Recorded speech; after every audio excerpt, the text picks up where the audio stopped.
Bulletin का बाकायदा आगाज करेंगे। सस्ते चीनी के सम्राट से आवाम महरूम हो चुके हैं। रिटेल मार्केट में चीनी 130 से 150 रुपए किलो में फरोख्त हो रही है, जबकि होलसेल मार्केट में चीनी सस्ती होने लगी। 4 रोज में चीनी 142 रुपए से कम होकर 115 रुपए तक आ चुकी है, लेकिन रिटेल मार्केट में अब तक कमी नहीं हुई।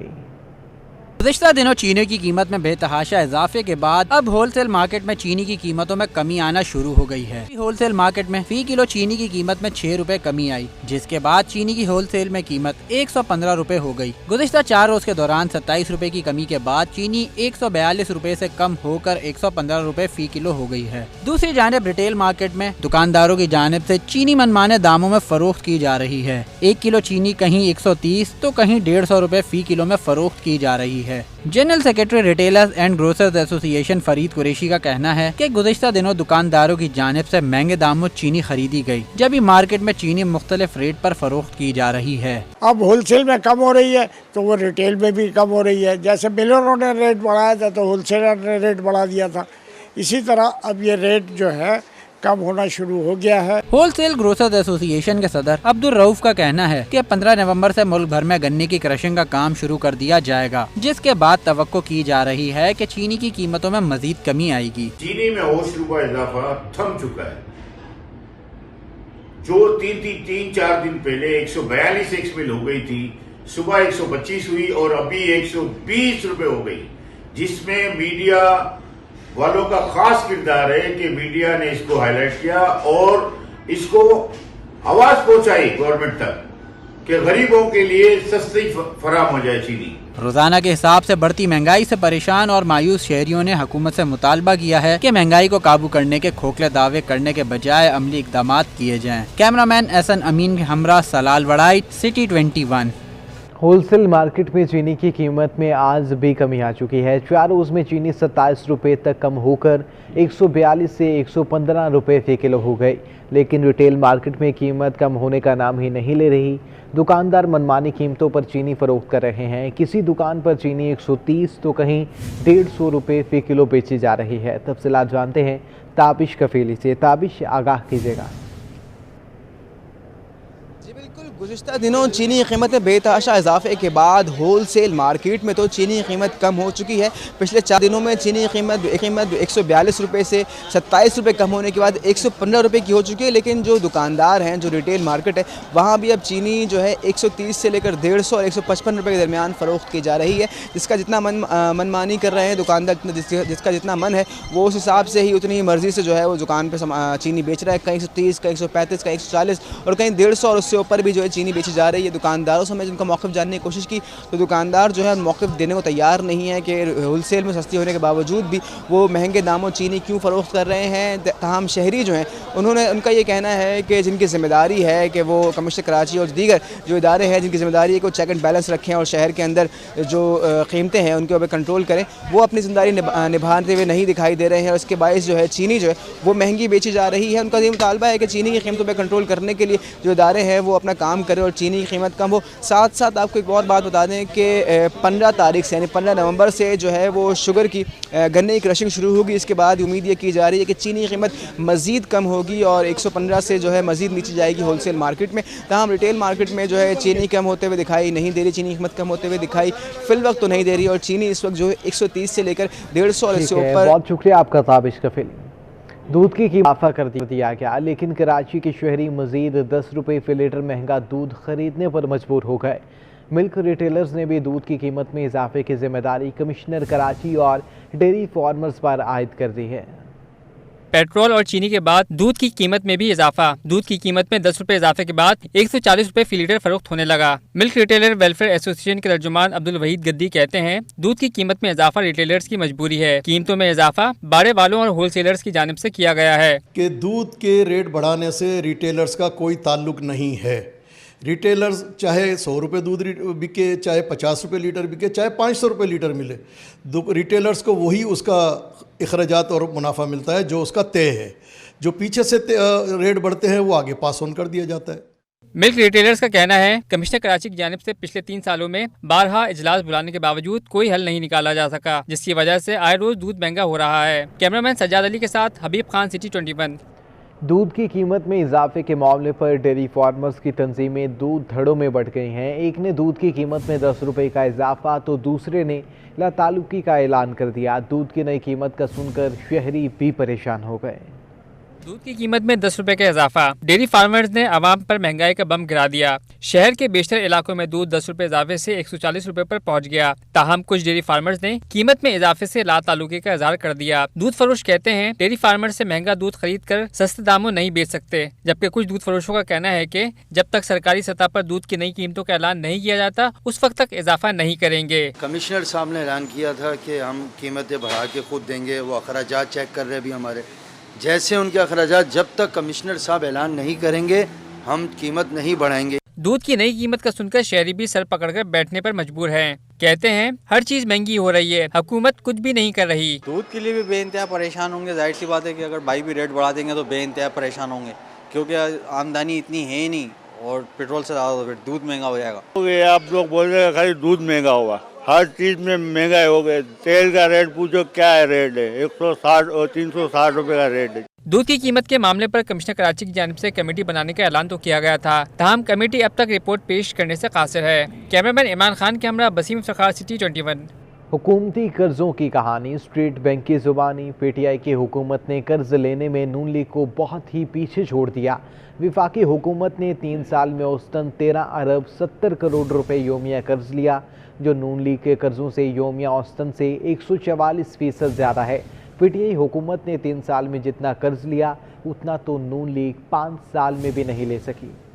वजीर आजम और उनके खिलाड़ी हमेशा ये तो बताते हैं कि माजी की हुकूमतों ने अरबों रुपए के कर्जे लिए, लेकिन कभी ये नहीं बताया कि वो अब तक कितने कर्जे ले चुके हैं। तो आइए हम बताते हैं पीटीआई के कर्जों की कहानी स्टेट बैंक की जुबानी। स्टेट बैंक के आदादोशुमार के मुताबिक पीटीआई हुकूमत ने 3 साल में औसतन 13 अरब 70 करोड़ रुपए यौमिया कर्ज लिया। ये हमारी नहीं, स्टेट बैंक की रिपोर्ट है, जिसके मुताबिक अगस्त 2021 के इख्तिताम पर विफाकी हुकूमत के कर्जों का मुजमुई हजम 39,771 अरब रुपए रहा। 3 साल अगस्त 18 से अगस्त 21 तक हुकूमती कर्जों में 15,000 से 39 अरब रुपए का इजाफा रिकॉर्ड किया गया। 3 साल में विफाकी हुकूमत ने मुल्की ज़राए से 9,545 अरब रुपए के नए कर्जे लिए और बैरूनी कर्जों के बोझ में 5,494 अरब रुपए का इजाफा हुआ, जबकि विफाकी हुकूमत के बैरूनी कर्जों में IMF से लिया गया कर्जा और स्टेट बैंक के पास डिपॉजिट में दोस्त मुल्कों से उधार लिए डॉलर शामिल नहीं। स्टेट बैंक के आदादोशुमार के मुताबिक पीटीआई के 3 साल में हुकूमत के कर्जों में मजमूई तौर पर 150 खरब 39 अरब रुपए का इजाफा हुआ, जो औसतन यौमिया 13 अरब 70 करोड़ रुपए बनता है, जबकि मुस्लिम लीग नून की हुकूमत के 5 साल के अरसे में मजमूई तौर पर हुकूमत कर्जों में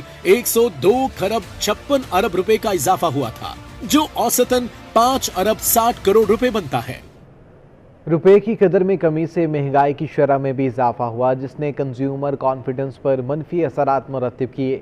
डीन एंड ब्रेड स्ट्रीट्स और गैलप पाकिस्तान ने कंज्यूमर कॉन्फिडेंस इंडेक्स माही रिपोर्ट जारी कर दी।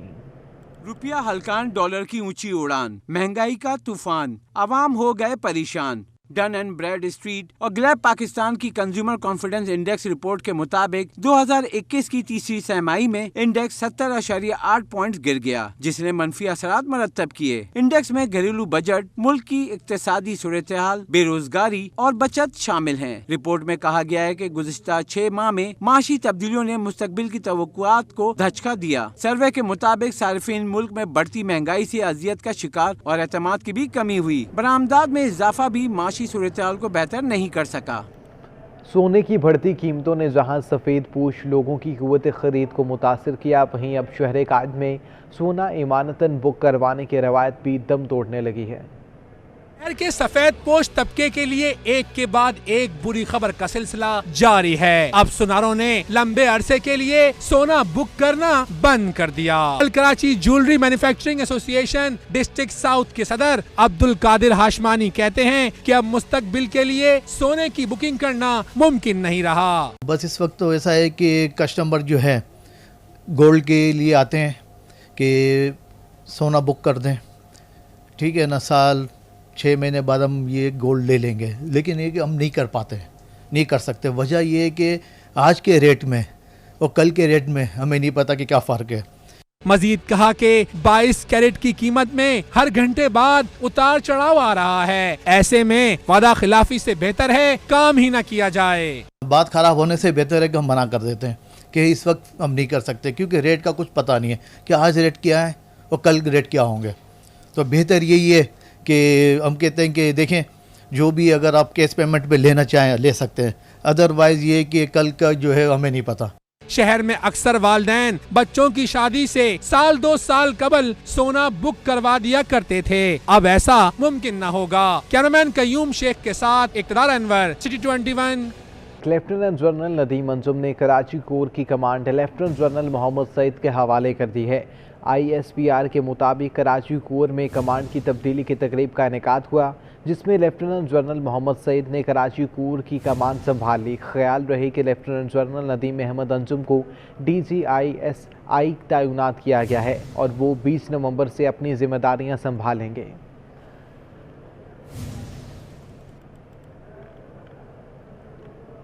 पार्लिमानी कमेटी बराए कौमी सलामती के इजलास में MQM पाकिस्तान के पार्लिमानी लीडर खालिद मकबूल सदीकी ने अपनी जमात का मामला उठा दिया। कहते हैं पुलिस वालों को शहीद करना दहशतगर्दी है, तालियां बजाना नहीं। अगर TLP बहाल हो सकती है तो हमारा क्या कसूर है। हुकूमत ने MQM के दफ्तर खोलने और कारकुनों की रिहाई का मुतालिबा कर दिया। तहरीक लबैक पाकिस्तान बहाल हो सकती है तो हमारा क्या कसूर है। पार्लिमानी कौमी सलामती कमेटी इजलास में खालिद मकबूल सदीकी ने अपनी जमात का मामला उठा दिया। हुकूमत से MQM के दफातर खोलने और कारकुनों की रिहाई का मुतालिबा कर दिया।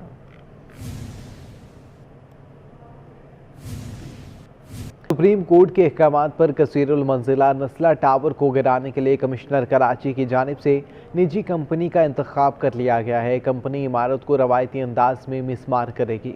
नस्ला टावर को कैसे गिराया जाए, कमिश्नर कराची की तश्कील करदा कमेटी ने तरीक़ाकार का इंतखाब कर लिया। इमारत को मैनुअल तरीके से मुनज़्ज़म करने के लिए ठेकेदार भी मुंतखब। टेक्निकल कमेटी ने तजावीज़ कमिश्नर कराची को भेज दी। मुंतखब company ANI expert dangerous buildings Aladdin park से मुत्तसिल राइल पार्क नामी इमारत और मस्कन धमाके का शिकार होने वाली अल्लाह नूर अपार्टमेंट भी मस्मार कर चुकी है। नस्ला टावर गिराने के लिए 5 कंपनियों ने दिलचस्पी का इजहार किया था। SBCA, KMC, FWO, NED university और दीगर इदारों के नुमाइंदों पर मुश्तमिल कमिश्नर कराची की टेक्निकल कमेटी ने इंटरव्यूज के बाद मस्कूरा कंपनी का इंतखाब किया है। इमारत गिराने का काम कब शुरू होगा, इस हवाले से अभी फैसला होना बाकी है। Rizwan Ahmad, city 21। Sindh high court में मक्का टेरेस के खिलाफ दरख्वास्त पर SPCA और बिल्डर्स के खिलाफ की जाने वाली कार्रवाई की रिपोर्ट पेश कर दी गई है, जबकि अदालत ने बिल्डर को तमाम मकीनों को किराए पर मुंतकिल करने का हुक्म दे दिया। अदालत ने रिमार्क्स दिए, बताएं गैर कानूनी तजावुजात के खात्मे के लिए क्या किया, पूरी इमारत की बजाय इजाफी जगह कैसे गिराई जाएगी। सिंध बिल्डिंग कंट्रोल अथॉरिटी के माहिर तामीरात ने बताया कि 6 से 7 फीट ओपन स्पेस इजाफी इमारत में शामिल है। तजावुजात से बाकी फ्लैट्स मुतासिर होंगे। अदालत ने इंक्वायरी रिपोर्ट और बिल्डर्स वकील से अदालती तजावीज़ पर जवाब तलब कर लें।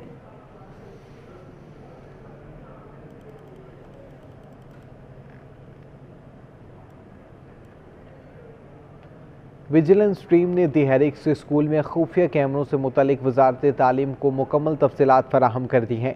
दी हेरिक्स स्कूल में खुफिया कैमरों के मामले में पेशरफ्त होने लगी है, जबकि ज़राए का कहना है कि कैमरे मुकम्मल तौर पर खुफिया थे।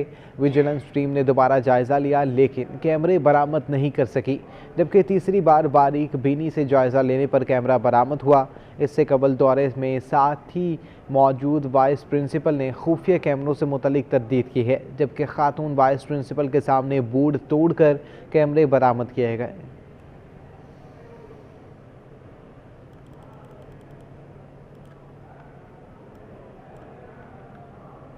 शहर कायद में मज़ीद 57 अफराद डेंगू वायरस का शिकार हो चुके हैं। 24 घंटों के दौरान सबसे ज़्यादा केसेस ज़िला बस्ती में 13 रिपोर्ट किए जा चुके हैं। ज़िला कोरंग तस्दीक हुई। ज़िला मलेर में 3 जबकि गरबी में 4 अफराद डेंगू का शिकार बने। महकमा सेहत सिंध के मुताबिक रवा माह के दौरान सूबे में 397 अफराद डेंगू वायरस का शिकार हुए थे।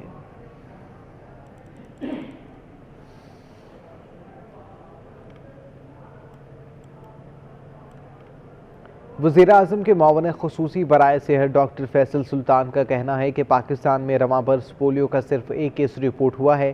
सर्दियों में कोरोना की 5वीं लहर आने का इम्कान है। उनका मज़ीद क्या कहना था, जानते हैं अपने नुमाइंदा वाजिद रज़ा की इस रिपोर्ट में।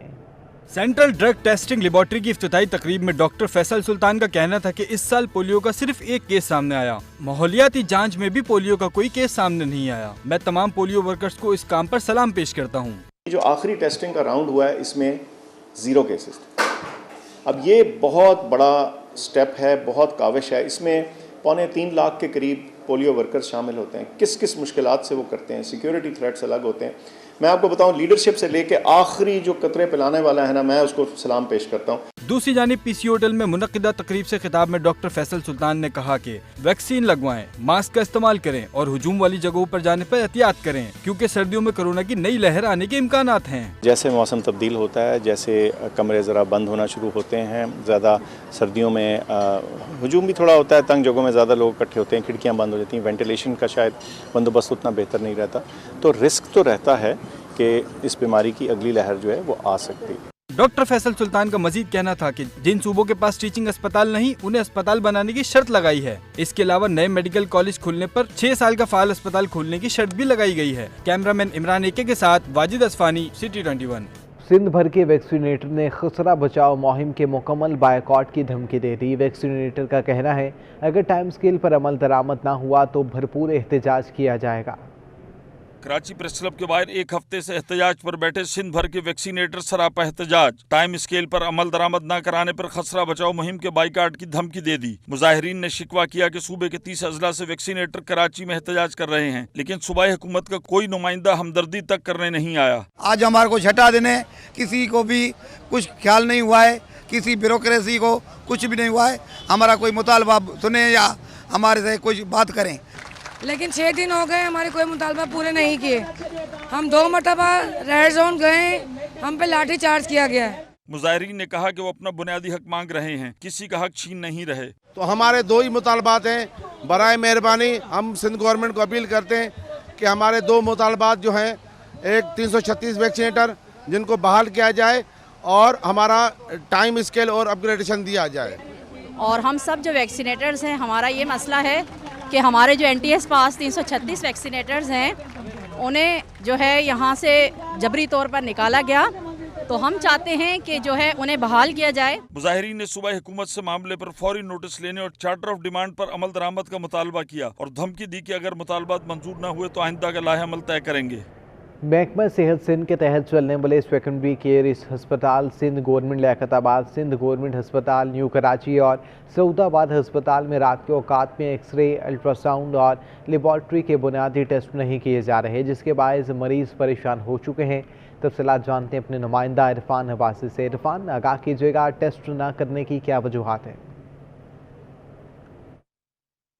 जी बिल्कुल, Sindh government hospital new Karachi हो या फिर सिंध गवर्नमेंट हॉस्पिटल लियाकताबाद या फिर सऊदाबाद, सूरत हाल ऐसी है कि सुबह के औकात में तकरीबन 2 बजे तक तमाम की तमाम जो ना सिर्फ OPDs काम कर रही होती हैं, एमरजेंसी के अंदर भी जो सीनियर लोग होते हैं वो यहाँ पर मौजूद होते हैं। लेकिन इन इलाकों की ख़ास तौर पर ज़िला बस्ती के अंदर जो हॉस्पिटल आते हैं, तमाम 3 बड़े हॉस्पिटल, इनके हवाले से लोगों का कहना है कि दोपहर के बाद ना तो इनको एक्सरे की सहूलत यहाँ पर मैसर होती है, ना ही लेबॉर्ट्री के अंदर जो बुनियादी टेस्ट होते हैं वो यहाँ पर किए जाते हैं। अगर खुदा न खास्ता एक्सीडेंट की सूरत में यहाँ एमरजेंसी के अंदर भी किसी को लाया जाए तो अमूमन उसको जो है वो या तो जिना अस्पताल जाने का मशवरा दिया जाता है या फिर सिविल अस्पताल कराची जाने का मशवरा दिया जाता है। इस हवाले से 12 मरीज़, उनके अटेंडेंट और जो इलाका मकीन ख़ास तौर पे उनकी जानिब से मुतालबा इस बात का किया गया है कि जैसे जैसे महकमा सेहत सिंध भरपूर अंदाज में ना सिर्फ ये कि फंडिंग कर रहा है, बल्कि महकमा सिंध और जो दीगर मुताल्लिक़ अफसरान हैं उनकी कोशिश यही है कि इन अस्पतालों पर ज़्यादा से ज़्यादा सहूलतें दी जाएँ। इस हवाले से जो इंतज़ामिया है उसको भरपूर इक़दाम करने होंगे। बहुत शुक्रिया आपका Irfan Abbasi. Inter university athletics championship के लिए जामे कराची के ट्रायल्स मुकम्मल हो गए। 1 रोज़ा ट्रायल्स में 100 से ज़ायद तालिब इल्मों ने हिस्सा लिया। कराची यूनिवर्सिटी टीम के सिलेक्शन के लिए ओपन ट्रायल्स का इनेकाद NED यूनिवर्सिटी टार्टन ट्रैक पर हुआ।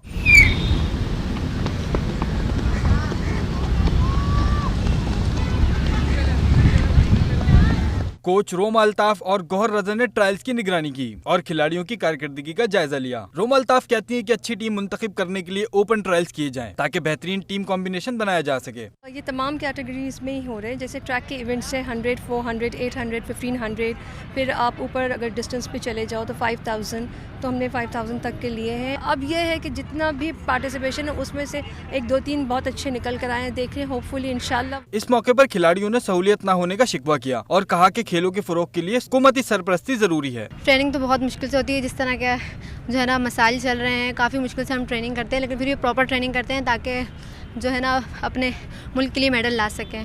सहूलियात की अगर बात करें तो मतलब आप कुछ कह नहीं सकते। अगर सहूलियात होते हैं, हमें सहूलियात मिलते हैं तो इस वक्त हम साउथ एशिया, एशिया, ओलंपिक तक आराम से मेडल ले आते पाकिस्तान के लिए। ट्रायल्स में 100, 200, 400, 800 मीटर की दौड़, लॉन्ग जंप और जूलन थ्रो के एथलीट्स की सिलेक्शन की गई। कैमरामैन आगा रफीक के साथ Javed Iqbal, city 21। News studio से अब तक के लिए इतना ही।